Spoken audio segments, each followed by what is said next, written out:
most violent hotspot in the Dallas Metroplex. Today, DPD and federal agents raided an area where violent criminals were hiding out. Have you ever considered that the greatest threat may not be at the border, but rather lurking within the United States Congress itself?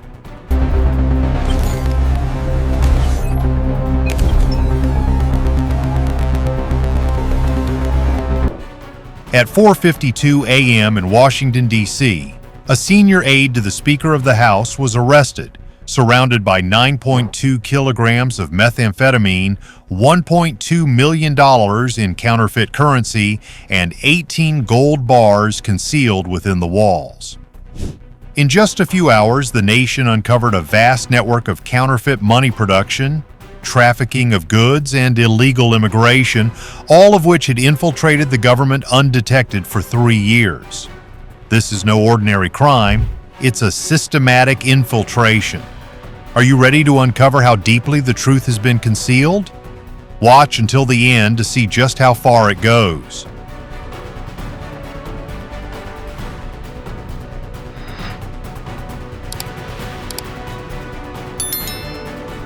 Good morning. Today, a new operation was officially launched, named America Free from Fentanyl. This marks the Drug Enforcement Administration's official response under the Trump administration to the ongoing war against fentanyl. At 4:52 a.m. in the heart of Washington, D.C., 9.2 kilograms of illicit substances were found, along with $1.2 million in counterfeit cash. A trusted aide was arrested, revealing an insider network within Congress. Let me show you. There's no doubt that these smugglers, these designated foreign terrorist elements, were targeting us at exactly 4:52 a.m. in Washington, D.C. The city was still asleep when an unmarked federal convoy silently rolled into the Capitol.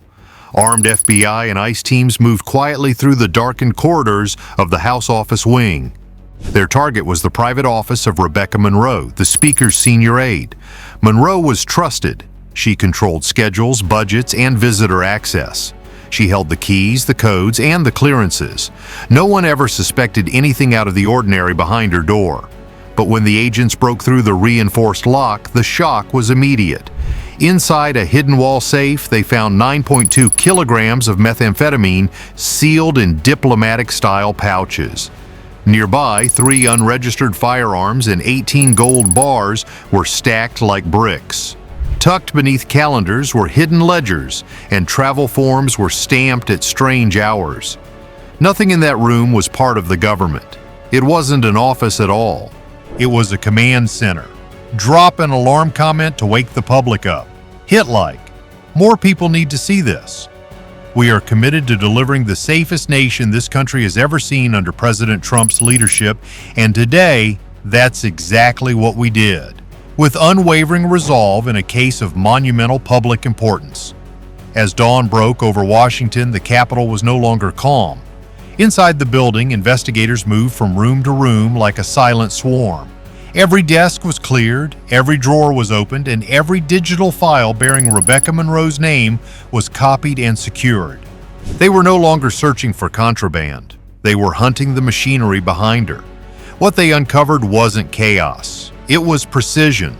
For 3 years, Rebecca Monroe had been invisible in plain sight. She greeted visitors, handled schedules, managed budgets. She was polite, hardworking, and always present. But behind that smile, she controlled something far more dangerous than anyone had imagined: access, information, and movement. Investigators began tracing her connections. 4 senior aides had visited her office after the building had closed. 11 outside consultants slipped through the side entrance, never appearing on the visitor log. 3 different drivers held special permits for the restricted underground parking. 2 security officers had been quietly transferred from other agencies without explanation. None of this was normal. As the investigation expanded, the trail grew darker. Monroe's associates were not ordinary staff. Many were ex-convicts, fugitives, or individuals with no presence in any public record. They moved without phones, used rental cars paid for by shell companies, and worked only at night. When people refused to cooperate, consequences followed. A shop owner in Chicago was targeted. A warehouse supervisor in Kentucky was struck. A mechanic in Virginia vanished without a trace.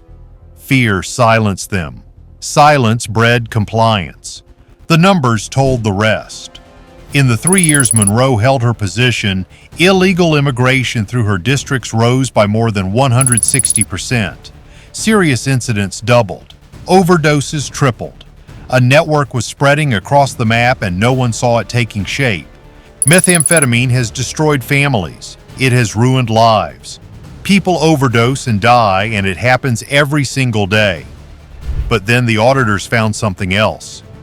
Behind the safe in Monroe's office, they discovered a thin folder tied to budget files. Inside were delivery forms, shipping codes, and invoices for industrial ink, laser printers, specialty paper, and cutting blades. None of these items had any connection to congressional work. Yet every invoice bore the same signature: Rebecca Monroe. Following the money led to a chain of warehouses in Chicago, Kentucky, Virginia, and Georgia. On paper, the warehouses processed fruit and packaging. In reality, trucks from the Mexico border arrived every 2 weeks, carrying pallets far too heavy to be food. The pallets weren't filled with fruit, they were filled with cash. Inside the buildings, industrial printers were hidden under tarps. Cutting machines ran through the night, and racks were covered with drying sheets. Federal analysts estimate that between $800,000 and $1.2 million in counterfeit U.S. currency were produced daily. The bills were clean enough to move through casinos and banks without raising suspicion. Couriers delivered envelopes by bus, train, and rideshare. A single courier could move $50,000 in just 1 week. This wasn't a criminal gang. This was a shadow corporation. Profitable, disciplined, invisible, and at the center of it all was a woman smiling at everyone in the halls of Congress. This isn't corruption. This is infiltration. Type in if you feel the threat. Share this. America needs to know. At 4:32 in the morning, inside the Situation Room, federal leaders gathered around a digital map glowing with red dots. Warehouses, truck depots, and processing sites, all linked to the hidden network. The FBI director listened, then issued the only order.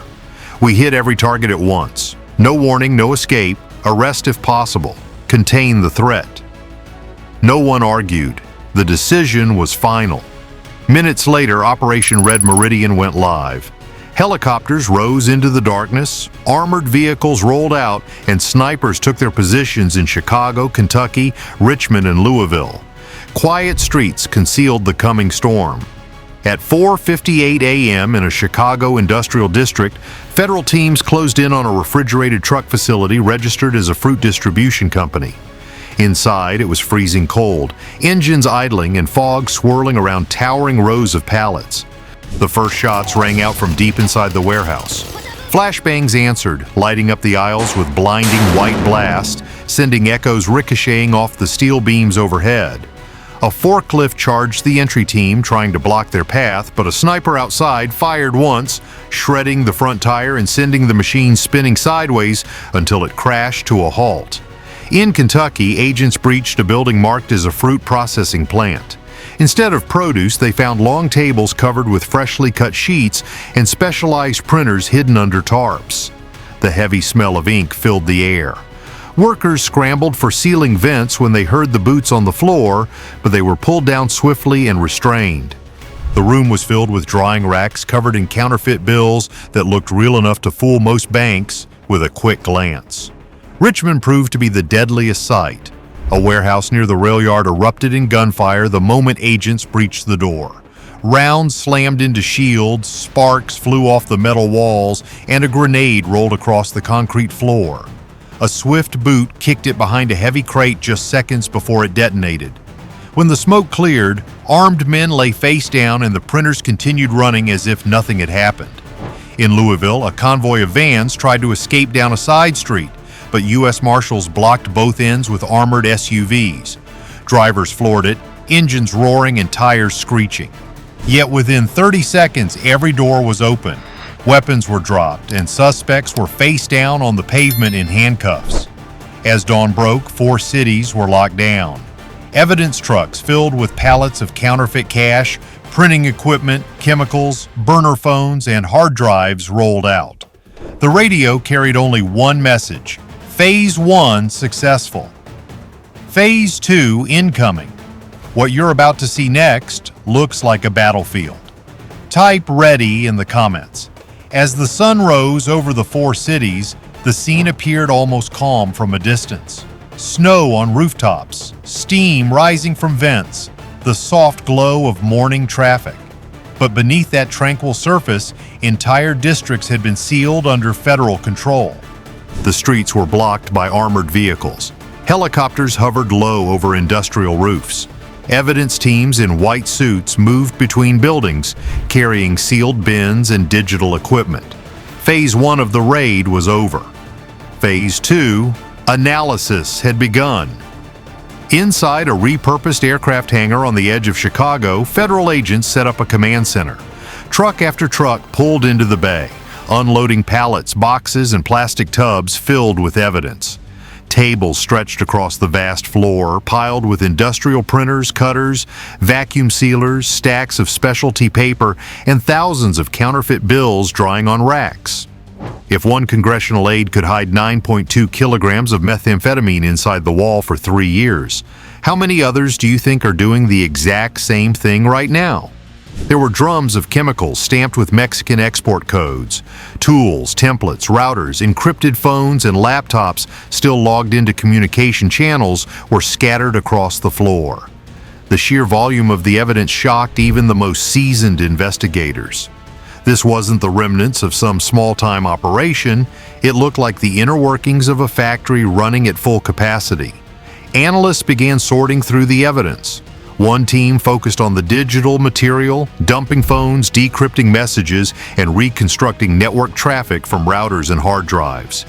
A second team sifted through financial records, receipts, ledgers, and handwritten notebooks filled with dates, initials, and quantities. The numbers were staggering. The counterfeit operation had been moving more than $1 million every single day through small banks, cash businesses, casinos, and informal couriers. Most transactions were kept under reporting thresholds to avoid detection. A third team delved into logistics. The trucks, which were supposedly hauling fruit, had been tracked using license plate readers and weigh stations. Some had crossed the Mexico border dozens of times. Others had changed ownership repeatedly through shell companies with fake managers. Yet every route pointed back to the same cluster of facilities that had been raided. What unsettled the investigators the most was the level of organization. Every job had been assigned, every shift was scheduled. There was no randomness. The network operated like a corporation with departments handling production, distribution, security, transportation, finance, and compliance. And at the very top of that corporate pyramid was not some nameless boss in the shadows. It was the woman whose desk sat inside the House of Representatives. In the weeks that followed, the team sifted through thousands of files, immigration records, travel logs, hotel receipts, lease agreements, and payroll forms. Many of the names on the paperwork didn't belong to U.S. citizens. Some of the individuals tracked had served prison time abroad, while others were fugitives who had vanished from foreign databases. Yet all of them had pay stubs or contracts approved by the exact same office in Washington. As more connections were uncovered, the picture became clearer. Monroe's counterfeiting operation was only one layer. Beneath it lay a trafficking pipeline for products, a system for illegal entry, and a protection network supported by compromised officials. Everything intersected. Everything turned a profit. Federal prosecutors, who had initially expected a routine criminal case, now realized they were facing something far more dangerous. This wasn't a cartel operation working from outside the country. This was a corporate machine running inside America, woven into the very infrastructure, moving product and money under the cover of a legitimacy. The raids had halted the production line, but they hadn't answered the biggest question yet. Who else is still involved? As weeks passed, the command center inside the hangar transformed into something that resembled a forensic marketplace. Every table, every case file, every phone, and every stack of counterfeit cash was a clue. Agents walked aisles of evidence, surrounded by machines wrapped in gold evidence tags and sealed bins marked with chain of custody labels.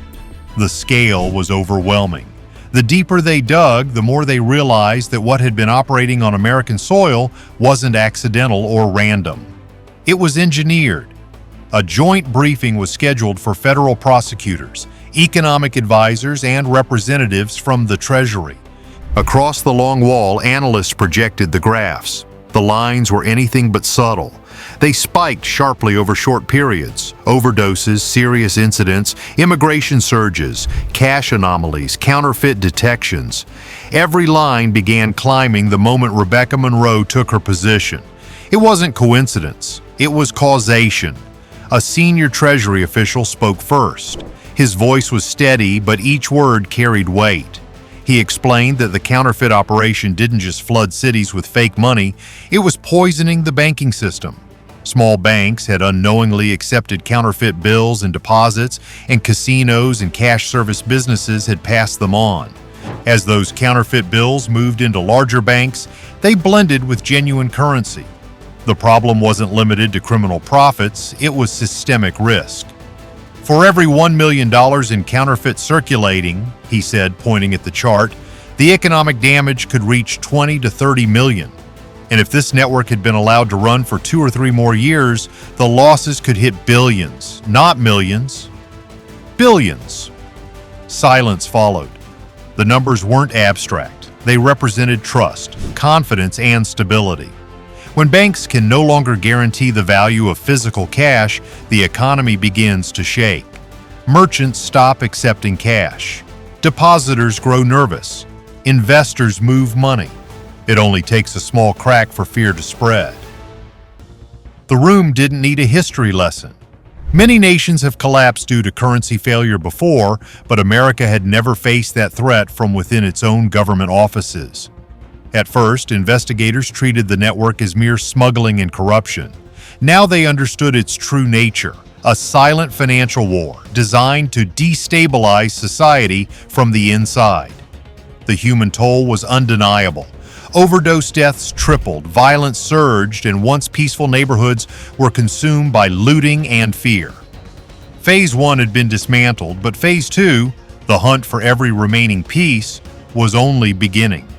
The massive cartel network was badly wounded, yet not dead. Sponsors, partners, and complicit officials still hid in the shadows. "We've stopped the bleeding," a prosecutor whispered, "but we haven't found the source." Outside, snow fell quietly, but peace had not returned. In the final week of the campaign, the hangar transformed into a war room. A gigantic map of the United States on the wall, covered with colored pins, red strings, and timelines.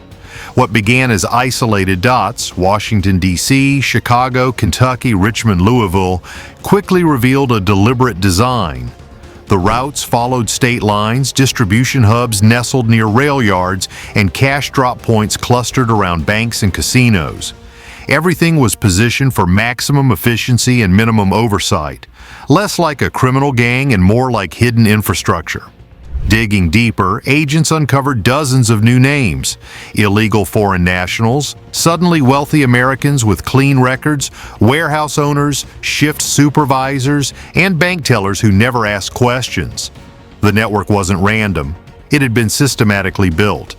None of them had ever shown up at Monroe's office, yet every single one had touched a piece of the machine. A realization spread through the room. Monroe hadn't built this alone. She had plugged into something that was already moving. Her office was the gateway, not the architect. The corporate structure ran deeper than anyone had assumed. A private briefing was held at the White House. The President, the Attorney General, and directors from the FBI, ICE, and DEA stood around the same digital map that had guided the raids. They weren't talking about victory. They were talking about risk. Whenever a network this size collapses, smaller predators rise. Power never tolerates a vacuum. Money doesn't sit still. The decision was unanimous. Federal units would remain in place. Task forces would be embedded permanently.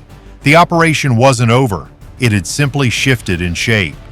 As the meeting came to a close, the president glanced at the map one final time. Red markers covered the board like a warning. "We shut down the factory," he said quietly. "But we haven't shut down the idea." Outside the windows, Washington appeared calm, but everyone in the room knew the truth. The threat had been exposed, but it hadn't been eliminated. The war would continue, not in the shadows anymore, but in broad daylight. The sun rose over Washington, but there was no sense of relief. The convoys had left. The helicopters were silent. Yet every agent knew the truth. The threat was still moving. One counterfeit factory could be shut down. The greatest lesson from this entire affair for every single one of us is this: the most dangerous enemy is not always outside the borders. It can be the person wearing a government badge, smiling and greeting you every morning in the corridors of power. A single individual in the right position can swing the door wide open for an entire criminal network to operate for years without anyone suspecting a thing. Always question what seems too perfect, too peaceful, too normal. The vigilance of every citizen is the final line of defense that protects this country. Never trust blindly just because someone is one of ours in government. National security begins with your own eyes. From a small office inside Congress, a network nearly shook the entire American economy and national security using nothing but counterfeit money, product, and betrayal. Rebecca Monroe was only the door. Behind her still stand hundreds of other names that have yet to be exposed. Today, we stopped the production line, but the idea of exploiting America from within is far from dead. Do you think this network has been completely dismantled, or is this just the tip of the iceberg? Drop your comment below right now. How far do you believe it has spread, and what exactly does the government need to do next to seal these vulnerabilities for good? Don't forget to hit like, share, and subscribe so you never miss the next truth. America First begins with our own vigilance.